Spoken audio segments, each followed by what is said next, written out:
பெருநகர சென்னை மாநகராட்சிக்குட்பட்ட உள்ளகரம் 185வது வார்டு பகுதியில் அமைந்துள்ள தனியார் மண்டபத்தில் இன்னிசை நிகழ்ச்சி நடைபெற்றது. சோழிங்கநல்லூர் சட்டமன்ற தொகுதிக்குட்பட்ட உள்ளகரம் 185வது வார்டு பகுதியில் இன்னிசை நிகழ்ச்சி கடவுள் மறுபிறவி எடுத்தது போல் மனநலம் குன்றிய பிள்ளைகள் சிறப்பாக பாடி அசத்திய இசை நிகழ்ச்சி நடைபெற்றது.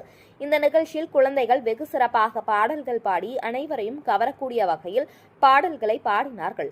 இந்த நிகழ்ச்சியை 185வது வார்டு மாமன்ற உறுப்பினர் ஷர்மிளா தேவி திவாகர், வட்ட செயலாளர் ஜே திவாகர் கலந்து கொண்டு நிகழ்ச்சியை துவக்கி வைத்தனர். அதனைத் தொடர்ந்து அனைத்து குழந்தைகளும் பாடும் நிகழ்ச்சியை அமர்ந்து பார்த்து உற்சாகப்படுத்தினர். இந்த நிகழ்ச்சியின் ஒருங்கிணைப்பாளர் பிரபா குருமூர்த்தி, மடிப்பாக்கம் சேகர், ஆலந்தூர் குமார் மற்றும் குழந்தைகளின் பெற்றோர்கள் கலந்து கொண்டு இந்த நிகழ்ச்சியை கைத்தட்டி மகிழ்ந்தனர். நிரந்தர நமக்கு சந்திரன் போல நிரந்தர அந்த ஏரியாவின் மாமன்ற முடிவர் யார் வந்தாலும் இவங்களை அடிக்க முடியாது. ஏன்னா என்னுடைய அனுபவத்தில் சொல்றேன், நகரம் நான் வச்சிருக்கோம். இன்னைக்கு அருமையான ஒரு நிகழ்ச்சிக்கு அது ரொம்ப வருஷமா எங்களுக்கு தெரிஞ்சவங்கள ரெகுலரா சொன்ன மாதிரி மாசம் கொடுத்துருக்கோம். இந்த மாதிரி இடத்துல அருமையான நிகழ்ச்சி ஆர்கனைஸ் செய்த எங்கள் சபாவின் என் தாசுமிய சகோதரர் சபாவின் பொருளாளர் சேகர் என்கிற மதிப்பாக்க சேகர்களுக்கு எங்கள் சார்பாக திரு திவாகர் அவர்கள் சாதனை கவனிக்கிறார். ரொம்ப அருமையா ஆர்கனைஸ் பண்றாரு ப்ரோக்ராம, எங்களுக்கு ஹெல்ப் பண்றாரு. இருந்தாலும் உங்க ஏரியாவுக்கு முதல்ல பண்ணியிருக்காரு.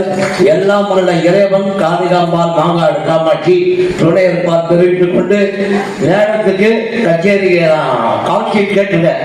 2 மாசத்துக்கு அக்டோபர் நவம்பர் அப்ப எப்ப காட்சி தராங்களோ கண்டிப்பாக மாதம் ஒரு நிகழ்ச்சி உண்டு. இந்த நிகழ்ச்சி மட்டும் சொன்னாங்க. ஏதோ நிகழ்ச்சி பண்றாங்கன்னு நினைச்சேன். இந்த அளவுக்குலாம் ஒரு ட்ரெயின் அப் பண்ணி எல்லாம் பண்ணணும். நல்லா அருமையா இருந்தோம். மேலும் மேலும் அவங்க நிகழ்ச்சி நல்லா பண்ணுவோம். நல்லா வந்து எங்களுக்கு சப்போர்ட் பண்ண எல்லாமே இருக்கும். கூடி நன்றி, வணக்கம்.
மனதோடு